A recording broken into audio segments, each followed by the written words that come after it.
Puji nama Tuhan. Sebenarnya dalam kehidupan ini, ketika seseorang sedang tergoda untuk melakukan sebuah dosa, ada cara di mana dia tidak sampai dia jatuh dan melakukan dosa. Kita kalau melihat ada sebuah peristiwa di Kejadian pasal 4 ayat 6 sampai dengan 7, di mana bercerita tentang seorang bernama Kain. Mari kita lihat firman Tuhan. Firman Tuhan kepada Kain, "Mengapa hatimu panas dan mukamu muram? Apakah mukamu tidak akan berseri jika engkau berbuat baik? Tetapi jika engkau tidak berbuat baik, dosa sudah mengintip di depan pintu. Ia sangat menggoda engkau, tetapi engkau harus berkuasa atasnya." Di sini Bapak dan Ibu bisa melihat Kain dikatakan bahwa dosa sudah mengintip di pintu, di depan pintu, dan dosa itu menggoda dia. Dan di sini kita bisa lihat terjemahan Inggrisnya dikatakan begini, "Now sin is waiting to attack you like a lion." Nah, di sini kita boleh melihat Kain ini marah karena persembahannya itu tidak diindahkan oleh Tuhan. Kejadian pasal 4 ayat 5. Iri hati itulah yang mendasari semua itu. Seharusnya Kain bisa bersikap baik, dan dia tidak bersikap seperti begitu. Kalau kita melihat, harusnya dengan persembahannya tidak diindahkan, dia itu tidak jatuh dalam dosa sampai dia harus membunuh saudaranya. Nah, saya mau berkata begini. Kita dalam kehidupan sehari-hari, kadang-kadang kita tergoda untuk melakukan dosa. Alkitab berkata dosa sudah mengintip di depan pintu. Disinilah kita harus bisa berkuasa atasnya, seperti kata firman Tuhan. Tetapi engkau harus berkuasa atasnya. Nah, hal yang sama juga kita lihat di Perjanjian Baru, ada seorang bernama Yudas Iskariot. Kita lihat di Yohanes pasal 6 ayat 70 sampai dengan 71. Jawab Yesus kepada mereka, "Bukankah aku sendiri yang telah memilih kamu yang 12 ini? Namun seorang di antaramu adalah iblis." Jadi Yesus bilang, dia pilih 12 orang ini, tapi seorang di antaramu adalah iblis. Nah, di ayatnya yang ke-71, yang dimaksudkannya ialah Yudas, anak Simon Iskariot, sebab dialah yang akan menyerahkan Yesus. Dia seorang di antara ke-12 murid itu. Di sini sudah jelas dikatakan bahwa ini orang gak benar. Yesus yang mengatakan di bawah ini orang akan berbuat dosa. Ya. Nah, saya mau berkata begini, Bapak dan Ibu. Kita dalam kehidupan sehari-hari, kita sudah tahu bahwa dosa itu sudah mengintip di depan pintu. Seharusnya kita ini bisa mengatasi semua itu. Jangan sampai kita yang tadinya emosi, marah, dan kemudian kita akhirnya membunuh orang. Jangan juga sampainya kita yang dengki, kepahitan, akhirnya kita menjadi dendam sama seseorang. Ataupun hal-hal yang lainnya. Nah, ada dua hal yang saya perhatikan, yaitu pertama, kata Tuhan bahwa engkau harus berkuasa atasnya. Itu menunjukkan masih ada kesempatan buat kita untuk mengubah segalanya. Di mana kita bisa mengubah, jangan sampai kita berbuat dosa. Nah, memang itu sudah di depan pintu, kita bisa jatuh. Tetapi kita bisa mengubahnya.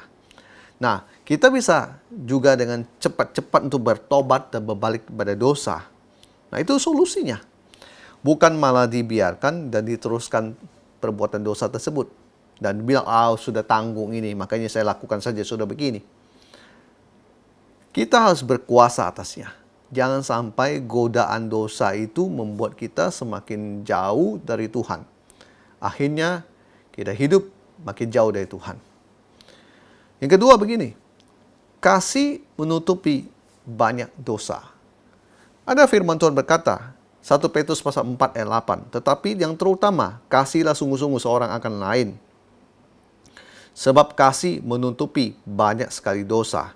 Jadi sebelum terjadi dosa, karena kita punya kasih, yang orang tadinya mau kepahitan, kebencian dan sebagainya. Ketika orang tersebut memilih untuk mempunyai kasih, maka nggak jadi buat dosa. Kita yang tadinya mau marah dan sebagainya, karena kita ada kasih, kita mengampuni, maka nggak jadi berbuat dosa. Ketika kita mau bermusuhan dengan orang, karena ada kasih, maka kita melupakan itu semua. Saya mau bilang di sini, kasih menutupi banyak dosa, itulah maksudnya. Kalau Anda melakukan kasih, memberikan kasih, Anda nggak jadi buat dosa. Justru dosa itu nggak jadi sampai Anda bikin, yang tadinya sudah mengintip di depan pintu, Anda yang tadinya bisa jatuh, tetapi karena Anda punya kasih, nggak jadi bikin dosa. Bapak dan Ibu, setiap hari kita diperhadapkan dengan godaan-godaan seperti kata yang tertulis di Alkitab. Now, sin is waiting to attack you like a lion. Jadi dia seperti singa yang menunggu untuk menyerang Anda. Apalagi Anda adalah orang-orang pilihan Tuhan. Saya mau berkata padamu pada saat ini, godaan di luar sangat besar. Godaan seksual. Godaan Anda jatuh ke dalam hal-hal keuangan, artinya berhutang, korupsi, dan juga kenikmatan hidup. Godaan untuk Anda jatuh dalam hal jabatan dan lain sebagainya. Itu ada di mana-mana. Semua orang bisa mengalami hal tersebut. Nah, penting untuk kita ketahui, dosa boleh mengintip di depan pintu. Tetapi engkau, Anda, kita harus berkuasa di atasnya. Jangan biarkan sampai kita tergoda dan kemudian kita jatuh dalam dosa. Jaga hidup kita tetap kudus. Haleluya. Yang kedua, kasih menutupi banyak dosa. Jadi kalau kita mengasihi seseorang, kita nggak akan berbuat dosa. Karena kita melepaskan kasih, melepaskan pengampunan. Dan justru saya mau bilang, dengan ada kasih, hidup Anda akan menjadi lebih bahagia. Puji Tuhan.